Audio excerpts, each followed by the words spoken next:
El 28 de julio de 1864 se instaló el Congreso. Ramón Castilla fue elegido presidente del Senado. Primero habló Pezet, dio su tradicional discurso de 28 de julio, pero no se pronunció muy firmemente sobre la posesión de las Islas Chincha. Luego le tocó el turno a Castilla como presidente del Senado y este rompió todo el protocolo parlamentario y dio un discurso muy airado, pidiendo básicamente la declaratoria de guerra.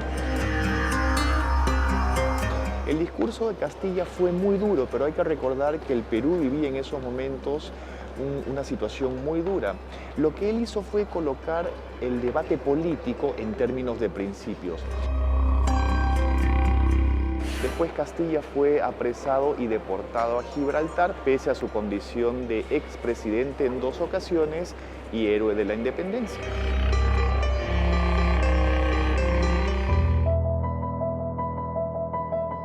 En ese contexto se reunió en Lima un congreso americano que la Cancillería peruana había convocado con representantes de Chile, Argentina, Colombia y demás países de Sudamérica. Más tarde, el gobierno firmó el Tratado Vivanco-Pareja, por el cual el Perú se comprometía, entre otras cosas, a pagar 3 millones de pesos como deuda externa española. El tratado fue firmado en un barco español en enero de 1865 y su rechazo fue generalizado y encendió la revuelta popular contra Pezet. Inclusive el presidente Pezet nombra a Vivanco para que vaya a hablar con ellos. ¿Dónde hablan con ellos? ¿En el Perú? No, Vivanco tiene que ir a las Islas Chincha a hablar con ellos. Y posteriormente, en el 65, se firma el famoso Tratado de Vivanco-Pareja, ya por la gestión de Vivanco, donde, en la villa de Madrid, en un buque español. Presionado por las urgencias económicas, sin las Islas Chincha el gobierno peruano no tenía ingresos. Pezet termina firmando un tratado, el Vivanco-Pareja, que la opinión pública considera insatisfactorio. Era un tratado en el que el Perú se echa, por decirlo popularmente, frente a las pretensiones españolas. Es decir, reconoce la deuda con España, promete celeridad y satisfacciones en el juicio por el crimen del colono vasco y es más, paga una parte importante de la deuda en efectivo, en dinero, ¿no? 3 millones efectivamente de pesos son pagados a la expedición española.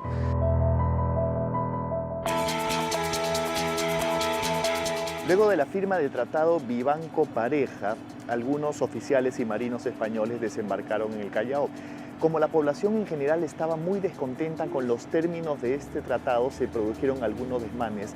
Los españoles fueron agredidos y tuvieron que ir a refugiarse a la parte alta de la ciudad.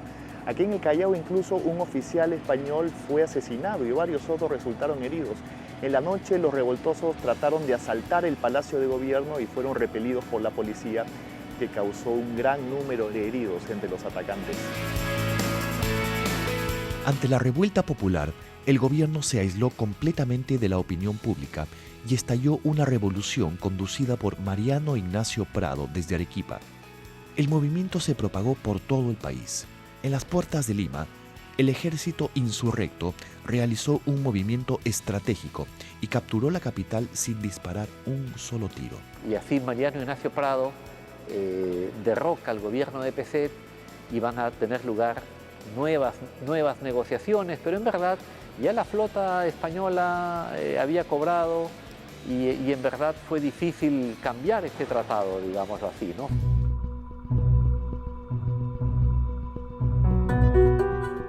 Pezet renunció y su grupo político fue sometido a los tribunales. El vicepresidente Pedro Díez-Canseco se había sumado a la rebelión y ocupó el mando por corto tiempo hasta que fue desplazado por Prado. Exacto. Prado en 1865 derrota a Pezet y él representaba una nueva generación, digamos, de personajes públicos. Ya los personajes de la Guerra de la Independencia, que eran los que habían gobernado el país en las décadas previas, estaban ancianos o muriendo. Ramón Castilla era uno de los pocos sobrevivientes de las guerras de la independencia y esta nueva generación está representada por hombres como Prado, como Manuel Pardo, que tienen ideas modernas, más en sintonía con el liberalismo europeo. Pensaban hacer gobiernos reformistas que extendieran la ciudadanía, que modernizaran la economía. El presidente Prado estableció que los ministerios se convirtieran en secretarías. Para ocuparlas llamó al grupo de jóvenes políticos liberales encabezado por José Gálvez en la Secretaría de Guerra y Marina, José María Quimper en la de Gobierno, Manuel Pardo en la Secretaría de Hacienda, es decir, lo que ahora sería Ministerio de Economía, y Toribio Pacheco en Relaciones Exteriores.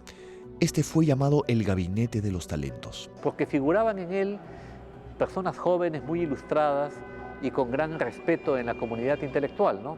Lamentablemente el marco político era el de una dictadura, pero que en ese momento gozaba de la adhesión de la opinión pública.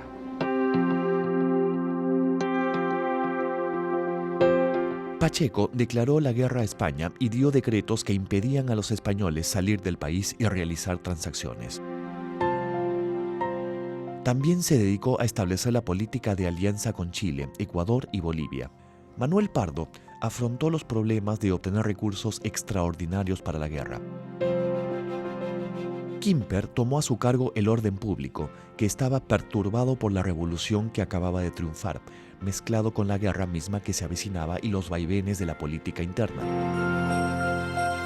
Pero la figura más importante del gabinete fue sin duda quien lo presidió, José Gálvez. Él era quien lo disponía todo y dirigía las cosas. Los españoles ya habían cambiado de jefe. A Pinzón ciertos sectores de la opinión pública y oficial en España lo habían acusado de debilidad. El nuevo almirante apellidaba Pareja y era aún más obstinado. Pide que lo reemplace. Y claro, lo van a mandar a reemplazar con Pareja, que Pareja es limeño. Durante la Guerra Civil en territorio nacional, la Armada Española se movilizó a aguas chilenas. Como vimos, Perú ya había roto relaciones con España. En ese momento, se firmó con Chile un tratado de alianza ofensiva y defensiva. A este pacto luego se adhirieron las repúblicas de Ecuador y Bolivia. Era una cuádruple alianza. La expedición científica española no solamente visita el Perú, sino también está en Chile y va a atravesar la costa boliviana que entonces tenía este país y el Ecuador. De manera que estos 4 países andinos, Chile, Bolivia, Perú y Ecuador, son visitados por la expedición española, y en cada uno de estos lugares España trataba de obtener cosas similares a las que reclamaba al Perú, ¿no? Deudas impagas, satisfacciones al gobierno español, y al no recibirlas procedía a un bombardeo de puertos que estaban prácticamente indefensos. A pesar de las alianzas con las otras naciones sudamericanas, las fuerzas eran bastante inferiores a la española. El Huáscar y la Independencia aún seguían en astillero en la lejana Inglaterra. La escuadra ibérica, por su parte, tampoco las tenía todas consigo. Tenían dificultades para su aprovisionamiento y los mismos jefes pronosticaban que su presencia en aguas del Pacífico no podía prolongarse mucho, a menos que recibieran refuerzos. La construcción de la América y la Unión llegaron pronto porque eran buques que estaban construidos. Ya eran buques que habían sido construidos por los confederados durante la guerra, pero la guerra los ganó y finalmente nosotros los compramos hechos, ¿no? En cambio, el Huáscar y la Independencia tuvimos que construirlos. Entonces, estos 2 buques van a llegar al Pacífico en realidad después del combate del Callao. La escuadra española sufrió una gran baja. La goleta española Covadonga fue capturada gracias a una acción espectacular de la corbeta chilena Esmeralda. Este hecho motivó el suicidio del almirante Pareja, ante lo cual asumió el mando de la expedición española el almirante Casto Méndez Núñez, quien fue el tercer comandante de esa desconcertada expedición. Cuando se produce la crisis y los chilenos capturan a la Covadonga, Pareja se mete un tiro. Se mete un tiro y además deja escrito que sepúlteme en el mar fuera de aguas chilenas.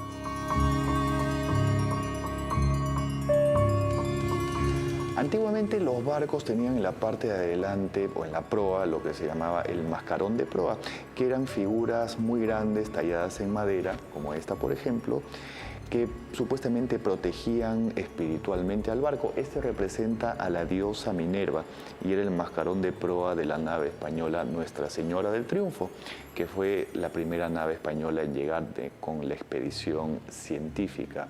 Bueno, la historia de esto es interesante. Unos años después, este buque se quemó por un accidente, se incendió y el mascarón de proa se hundió y fue encontrado un tiempo después varado en las playas de Chincha. Y ahora está aquí en el Museo Naval.